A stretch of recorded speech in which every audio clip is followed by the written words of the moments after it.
All right, 7:16. If you just joined us, you're welcome. We're live on GH1 TV on channel 361 DSTV, and this SGH Today. Our biggest conversation this morning, we're looking at fibroids in women. So ahead of the conversation, as always, begin to sending those contributions to all our social media platforms. In this segment, though, we're picking those stories that are making the rounds, okay? So top on my list, security issues. And, of course, there is a bit on the tax stamp, which is supposed to take effect today.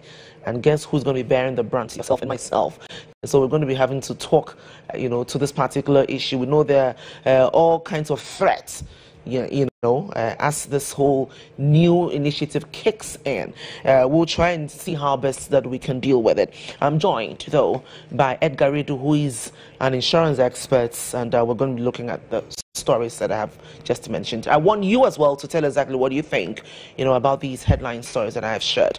We still want to know on the issue of security, exactly where you are, the security situation, how safe that you feel. Let us know. I definitely don't feel, still terrified, horrified, and Interior Minister seems to think that we're okay. So let's see exactly what best ways and measures that you think that we can implement or put in place to keep Ghana safe. All right, so the Breakfast Review segment begins now.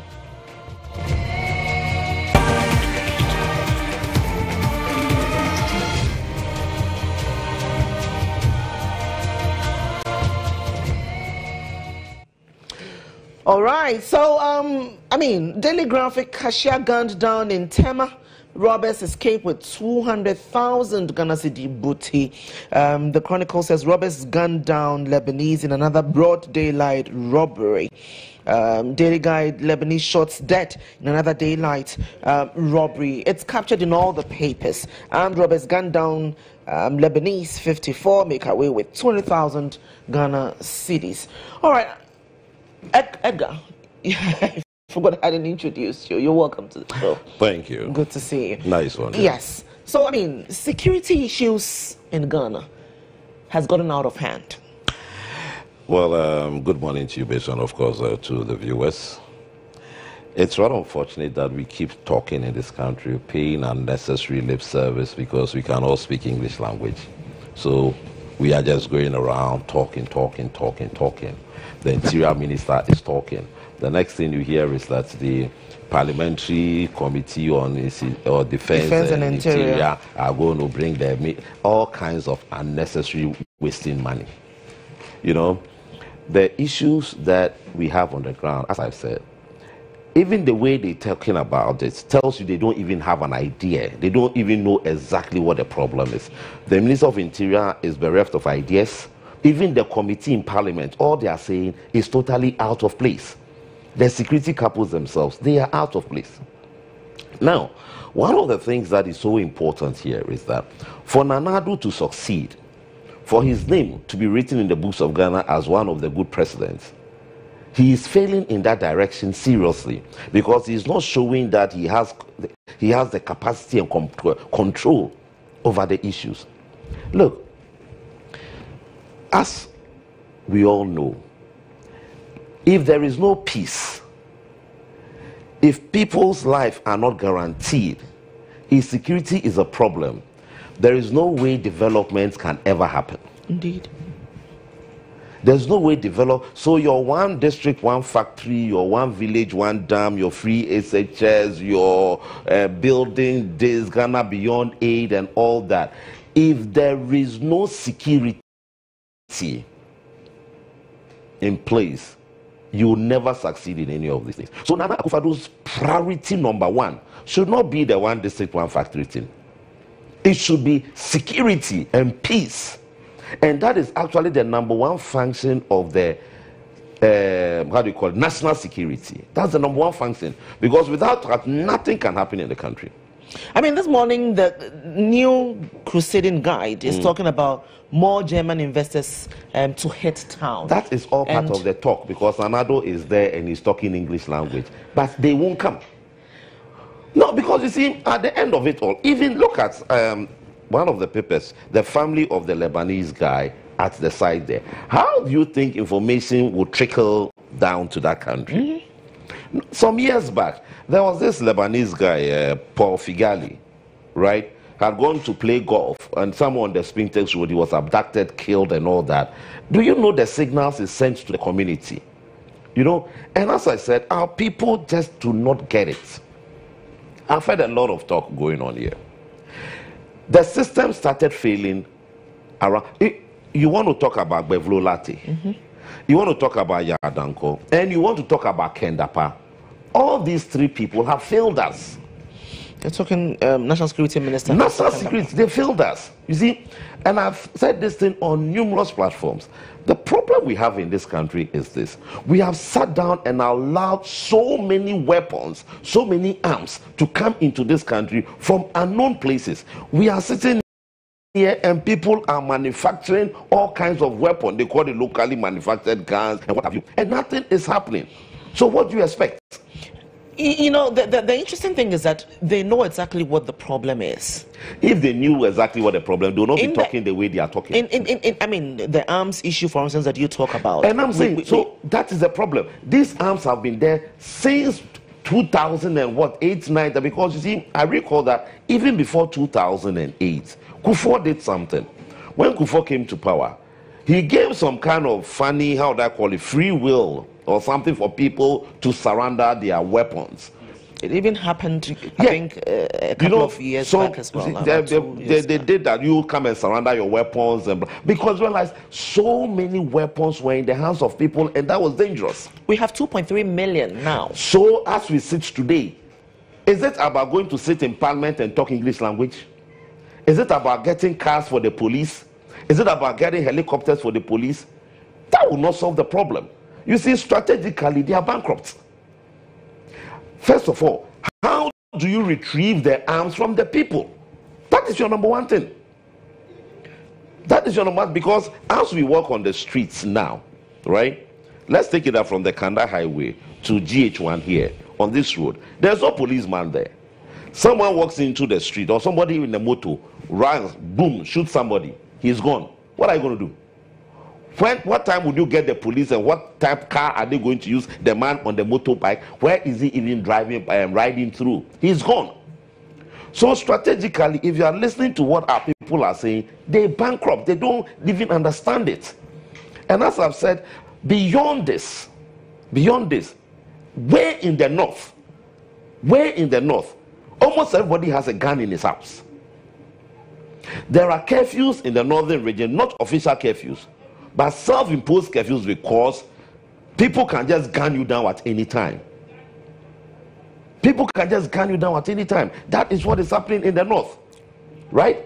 So the armed situation there, and not forgetting the fact that we have another problem on our hands, the Fulani headsmen. Fulani headsmen are You're talking armed, the nomadic headsmen, sorry. Yes. They are armed to the teeth, to the extent that even they are killing your soldiers and your police. How can we sit in this country and these people come into this country with these arms? Well, once again, Interior Minister says that we haven't lost control at all. Can we, listen, I'm looking at, look, can we reverse this trend? Is there a way that as a country we can, you know, fix this? And that is what I'm saying to you, that the Interior Minister is getting it wrong. First of all, what should we do? Go and retrieve the arms that are in people's homes. How do we do that? That is for the security people. That is where they have the intelligence, and they should use it. Because without retrieving arms that people have, you recall, I think was it somewhere last year, if I'm not mistaken, last year or last 2 years, some little girl from Kuala was going to around Cantonment. Yes. But not for the timely intervention of a man who was riding his car. The taxi driver. You know, that ran into the people. The guys would have gone. You see, now, all these are pocket places. Are the policemen there? Pockets of places. They don't have enough men. Even if you have enough men, even if you have 100,000 men, they still cannot be all at all the places. So, you see, what you need to do, it's like in the US, right? The policemen are there, but they still commit crime. Indeed. You get it? So, but you see, the US is such that structures and systems are put in the place that when you do it, you'll be caught. So you have to position yourself in such a way that you try to prevent it in another way. But then, even if the prevention does not succeed, the man cannot run away. So now they said there are mountain cameras, you know, all over the place. Will that help in a way? You see, the cameras, it depends on what sort of cameras you are mounting. Because some of these people, they get to places and they destroy the cameras. Because they are all maxed up. You get it? What is important is this. You know, one of the things that I realize that goes on out there, communication gadgets. That the moment an incident takes place and the message gets to the police, the communication gadget is like, for instance, maybe you have this thing, various vantage places that these guys are. The moment the signal goes on, everybody is aware, and then they begin to put themselves in position. Indeed. Here is a situation where we have this thing that Alassane brought. Was a good thing. But who is Alassane? Oh, former IGP. Oh, you're so okay. You see, what he brought was a good thing. But we've made nonsense of it. The visibility. You get it? So if you have visibility, it means like the police are standing at vantage points. But they're just standing there. At times, you just under the Akwaje bridge there. When you go there, they are even sitting on rocks and they are just using their phones. What's happening? They're not even armed. They're not even armed. Yeah. You get it? They don't have communication gadgets. So that, for instance, like maybe even as they are there, they have motorbikes. So before a signal comes in that, look, someone riding a motor on this number, riding towards this direction and what have you, it means all people around that area are looking for the person. If you say you're going to procure 1,000 vehicles for police, of what use is 1,000 vehicles going to serve? What kind of vehicles are you even procuring? That is it. If you even want to bring in these their children, look at the morning, look at this morning, look at the traffic from, how do you call it, the traffic light there to this your traffic light. Tight traffic.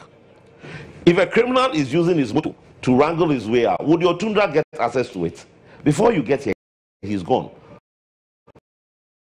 You are just going to bastard our ears with unnecessary siren noise, wing by the day, because some of these guys will abuse the cars. What do you make of suggestions that the military should get involved? You see, it is not a question of the military should get involved. We should understand it in two categories. Not that the military is superior to the police. Indeed. But if you are talking of lack of numbers, so you think that you want to bring them to complement it, fine, but not that the military is superior to the police, so you are bringing the military as if they have a magic. But the military is tougher than the police. It is not so. You see, the military has a different kind of training, and then the police have a different kind of training. And I think we should not give the military some unnecessary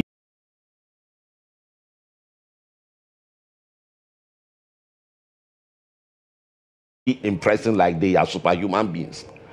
If they know what they are doing, they will not have gone to that market to go and destroy the poor lady salt. They will make them feel they are superhuman. They are like any of us, just that they have a training for something, and then the policeman is also trained for something. Don't forget the fact that the policeman is also trained in a manner that civilians should feel comfortable dealing with them. So they have a certain level of understanding and approach. The soldiers have been made to think that they are macho, so they always come out wanting to scare people. But to be fair to them, I think that is changing. They're inviting civilians into the Burma. That is what I'm saying. That yes. So you need to disorientate them from that thinking that as if they are superior human beings.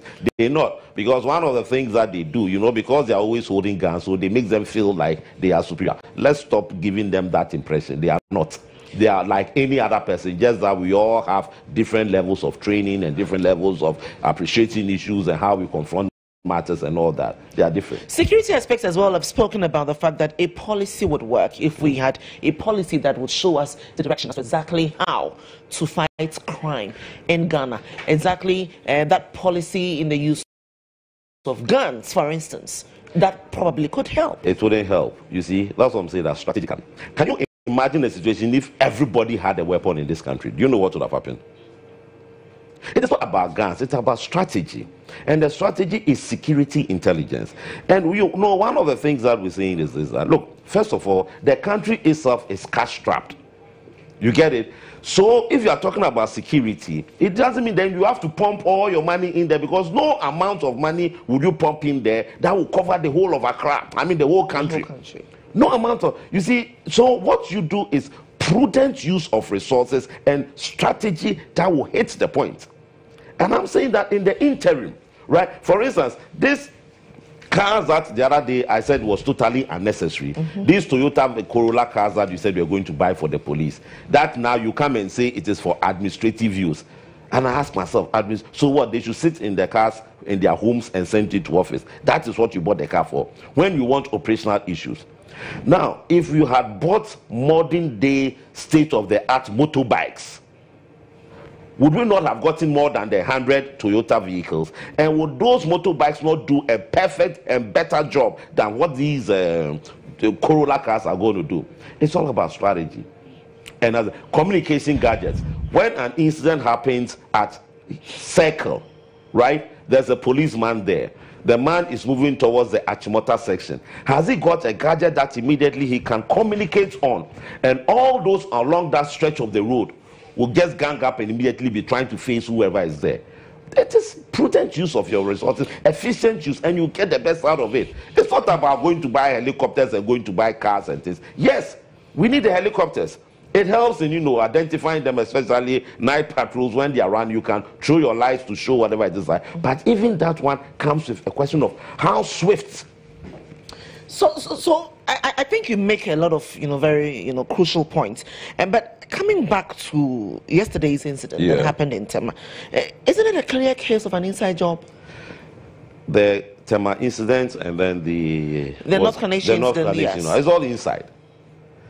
No, because how did the people on a Monday morning or whatever it is, a Monday morning, what made these people go to that particular shop? I mean, there are so many shops there. Go there that Monday morning and then go straight looking for money. If they knew, didn't they know that some sales had gone on, or they knew? Which one is it? It's all an inside job. But you see, there again, our people too. I heard the police officer, I think that PRO or somebody, making another statement, which I found very, very sad. And these are some of the things that I say. You see, I found very sad that if you know you are going to cash some sums of money, get the policemen to escort you. So if 500 people come and all of them say they are going to cash money, do you have the 500 people to escort them? I mean, this is basic sense. You are going to pay salaries. Why don't you pay it into their various accounts? Exactly. I mean, why would we pay such money over the counter? Why would you not go and carry money and say, I'm paying you? What's the essence of the bank? What is the essence of? So you are saying that if you know you are going to carry such large sums of money, come and then get an escort. Okay, so 300 people want to go to the bank. Do you have 300 people stationed there? Or you have to do shifting cultivation, wait for this one to go and come, or wait for that one to go and come? You see, at times the way they react to some of these things, it tells you they're not even on top of their job. Listen, you paying salaries. I thought you wanted to stop this cash business in the system. Why don't you just put money into people's accounts? It was the first question that I asked when the story broke. Yeah, and one of the things that is also a little bit disappointing is that the police council itself, I think they need to come out. They need to come out, because one of the funny things we have is that we are talking about robbery today, but it goes beyond robbery. As I said, in the north, the problems in the north, the way they just count people down by the day is one other thing. These nomadic men there, how could we have sat down in this country for over how many years and we allow people to bring weapons into the country, plenty like that? I don't know if you recall, I think before the 2016 elections, or I forgot it sometime, there was a large cache of arms that was intercepted. That time Kofi Boakye was in Kumasi, in Asante region. Yes. And these arms were coming from Côte d'Ivoire. Yes. So through the north. Where did they pass all the way? The arms were going to the north, as it was said. Where did they pass throughout until Kumasi that a tip-off was given and then they intercepted it? It tells you that there's something wrong. So national security, they're getting it wrong. And my good friend Kendapa and Ambrose Derry, they are all ashamed. I mean, it's about time they just got out of office. Should we probably see some reshuffling of the men at the top? We don't need to see somebody might come in with fresh ideas. We don't need to see any reshuffling. They should leave the scene. They are just not fit for the job. That's all. I mean, this kind of attitude of that. As I said, we have sat down all these days and all these months, right? And we've seen these things happening. You still see people bringing arms into the country. It has been said the Arms Commission has said this time without number. National security, what have you done? And you just come and then you come and I say Parliament is going to talk. The Parliament says what? They are going to call the Interior Minister for him to come and assure Ghanaians. Excuse me. Well, he's done that. I mean, it doesn't make sense. What is it that you are doing? How do we get the arms off people's homes? That is what you must be thinking of, and stop going to do question and answer sessions. If it's question and answer sessions, you can interview him on the TV. Kweku in Accra says that the police claim they don't have men, but they put men in almost all banks across the country. Put armed police officers in cash funds, provide special security for MPs, etc. If you add all these numbers, you would understand why we don't have armed police to man our country. Thank you, Kweku. From Soja, Mami Soja of Kwadaso. Okay, you say that these policemen have been under-resourced, not today for the current administration to use it as an excuse. Fact remains that security failure under this government has paved the way for this upsurge in crime, specifically armed robbery. The IGP must back up now. Mami Akosia, okay, thank you. I think you were sending a shout out. I'll do that later. Okay, so my mentor, Mr. Edgar, please, I asked for your number on, okay. I'll get that information to Mr. Redu after this conversation. What else? Okay, so please tell the so-called Interior Minister that we are not dumb, so he should never come out again on air telling us that we're safe. And to His Excellency President Akufo-Addo, with all respects, and you ask the question if he's happy with what is going on, and indeed what his Interior Minister is saying. All right, so more messages coming through. We'll share more as we go along, but we're wrapping up on this conversation. Or let me say that we have wrapped up on this particular conversation. But moving on now to some other issues. Tax stamp takes off today. Some water producers threatening shutdown over implementation of policy. And I remember that when this whole issue cropped up, I spoke about it. Indeed, last Friday when you were here, I even made mention of the fact that it's a conversation that we should be taking note of, considering that you and I, the consumers, we are the ones going to bear the brunt. So we know that this tax stamp is supposed to take care of all the under declarations that we see with manufacturers. They have had their own issues. What we know today is what the water producers are threatening. But it's taken off today. And your take, first of all, and then we'll jump into the matter.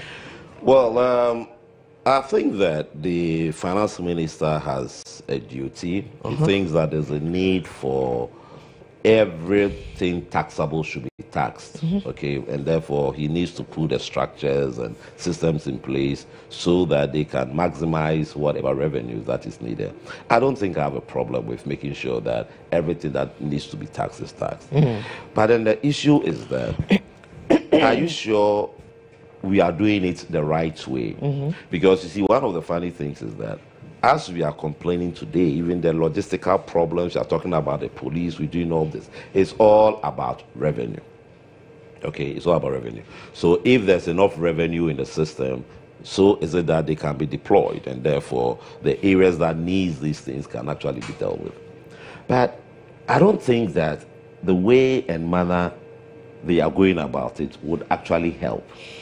Exactly how? I mean, this is a tax that is supposed to ensure some, uniformity. You see, if you don't have the right equipment to determine what is coming in, it is not the tax stamp that is going to do that. And even besides that, you said the tax stamp takes effect today. Today, first March. Now, yes. You want to go into people's shops. If you want to go into people's shops and then they don't have the tax stamp, right? It means you're going to seize the goods or what have you. My dear, do you know the kind of goods that people are having in their shops today?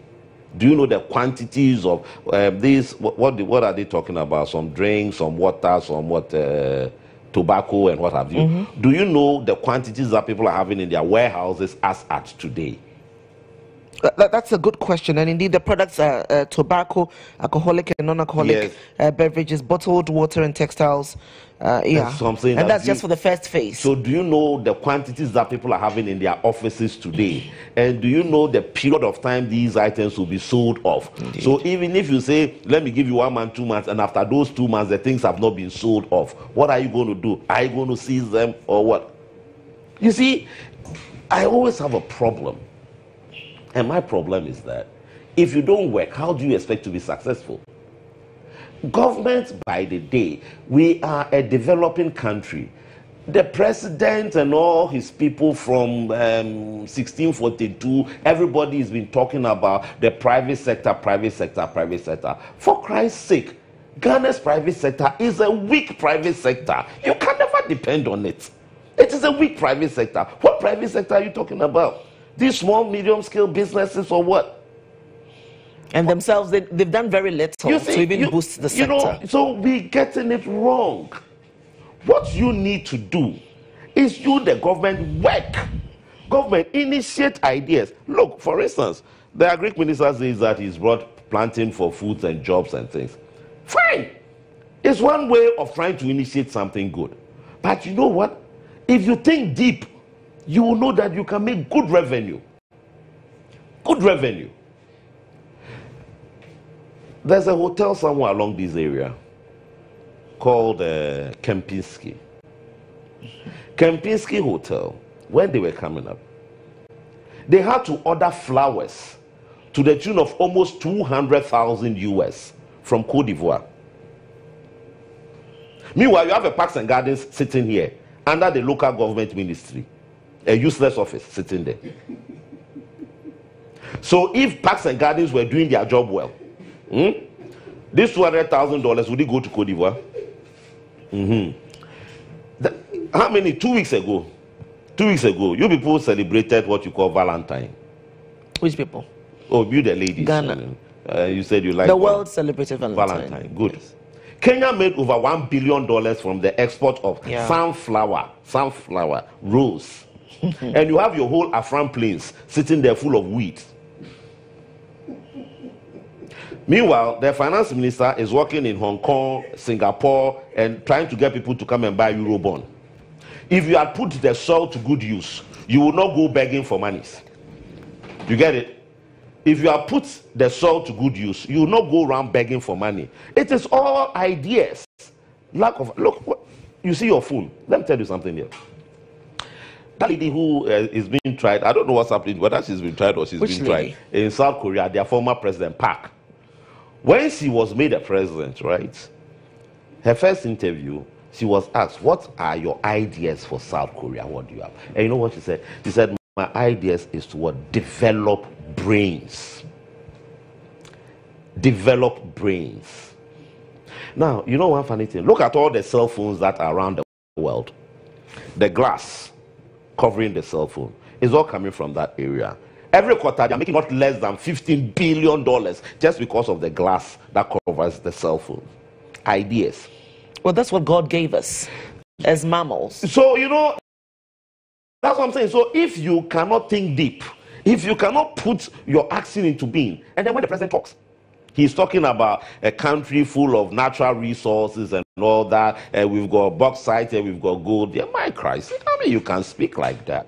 These are things that are destroying your land by the day. You know, if you can tell me that a place like Japan, having been destroyed, that thing called Hiroshima, a rocky area, land, bare sand, if they can develop without anything like gold or minerals, then I tell you that forget about the gold and mineral resources we are talking about and develop the brains of your human beings.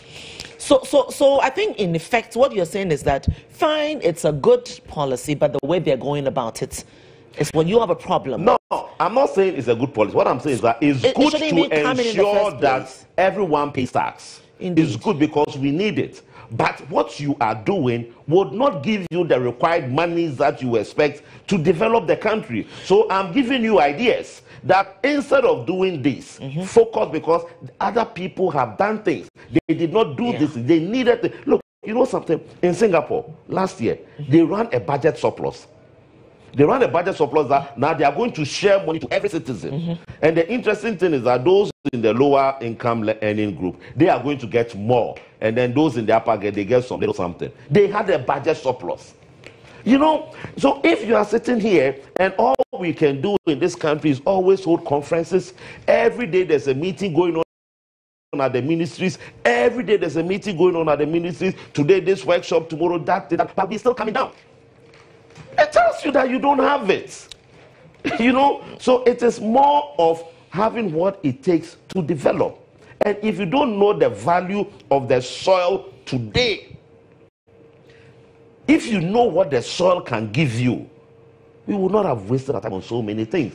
I keep saying, I said, these countries, look, the president, when Macron came here, and then the president was having a chat with him and talking about Ghana beyond aid and all that sort of thing, he still mentioned these same countries.